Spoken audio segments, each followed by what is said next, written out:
股3天巨虧3.5億，美國貪官怒罵特朗普無能。這是美國前議長南希·佩洛西的股票持倉圖。作為一位年薪僅22萬美元的公務人員，在繁重的工作之餘，他竟然靠炒股積攒了驚人的2.5億美元，折合人民幣18億，不得不令人刮目相看。俗話說，股市有風險，入市需謹慎。媒體請教他是怎麼做到穩賺不賠的，他回答是自己的丈夫非常擅長投資。其實這麼多錢是怎麼來的，美國人民心裡很清楚，絕大部分是合法的貪來的。之所以說是合法的貪，是因為佩洛西的貪污方式已經超出了法律意義上的貪污，不是收點錢收點禮，弄點股份開個海外賬戶这麼傳統了，而利用金融手段合法的貪污。例如佩洛西曾為某人的子女撰寫哈佛大學的推薦信，家裡人為了報答他，給了點某只股票在幾號幾點會漲到幾塊錢的消息，只要提前建倉肯定會賺錢。請問這種貪污怎麼查？在美國政壇混了60多年的佩洛西早已經把這套玩得出神入化，他甚至都不用與行贿者接觸，就會有專業的家族律師幫他搞定一切，即使真出了問題也查不到他的頭上。因此佩洛西被美国网民稱作是建國以來最大的貪官。但是特朗普发动的關稅戰卻意外起到了反彈的效果，股市連續暴跌，導致佩洛西所持股票總值縮水了20%，賬面損失達5000萬美元，折合人民幣3.5億。於是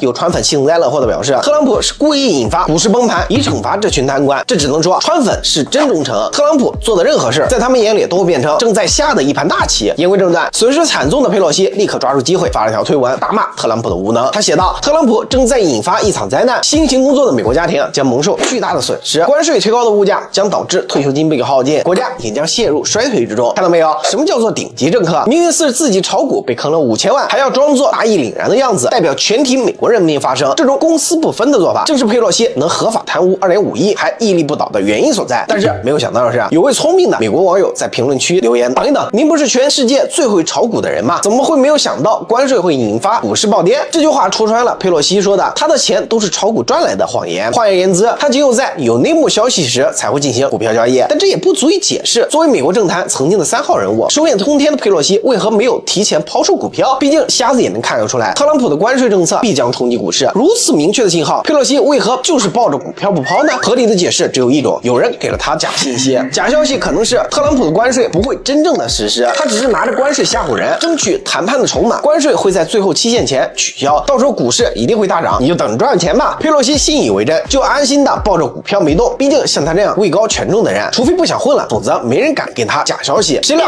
這一次特朗普是玩真的，股市应声大跌，導致佩洛西損失慘重。我們可以合理懷疑，特朗普找人給佩洛西放的假消息，目的是把佩洛西搞破產，以報當年他侮辱自己的一箭之仇。佩洛西與特朗普的關係只能用水火不容形容。2020年特朗普第一個任期時，佩洛西是議長，他當着全美國人的面撕毀了特朗普遞給他的國情咨文。俗話說打人不打臉，佩洛西這種做法無疑是在公開的羞辱特朗普，是個男人都不能忍，何況是捲土重來的特朗普，必須反彈。2年後，佩洛西又在國會發起了泄密調查，聲稱特朗普下台前非法帶走了大量機密文件，以掩蓋罪行。於是命令 FBI 對特朗普的家展開地毯式的搜查。FBI 极盡羞辱之能事，拿着攝像機衝入了特朗普的臥室，將他老婆的衣櫃翻了個底朝天，內衣內褲散落一地。特朗普的老婆要他們住手， FBI 笑着回答：夫人，這是地毯式搜查，請理解我的工作，與冤有國仇，近有家恨。別說特朗普，換做任何一個人都會想打擊報復佩洛西。要我說，目前特朗普對佩洛西還算是客氣，只是讓他蒙受了一點經濟上的損失，反正這些錢也不是他合法賺來的，就算虧光了也不值得同情。但話又說回來了，佩洛西的案例並非孤立，美國國會議員中此類現象比比皆是。美國的議員個個拿着10幾萬美元的年薪，銀行的戶頭裡卻存着幾千萬的資產。如果調查都說是炒股賺來的，那麼究竟是什麼樣的一個股市能夠讓特定的群體在長達幾十年的投資裡穩賺不賠，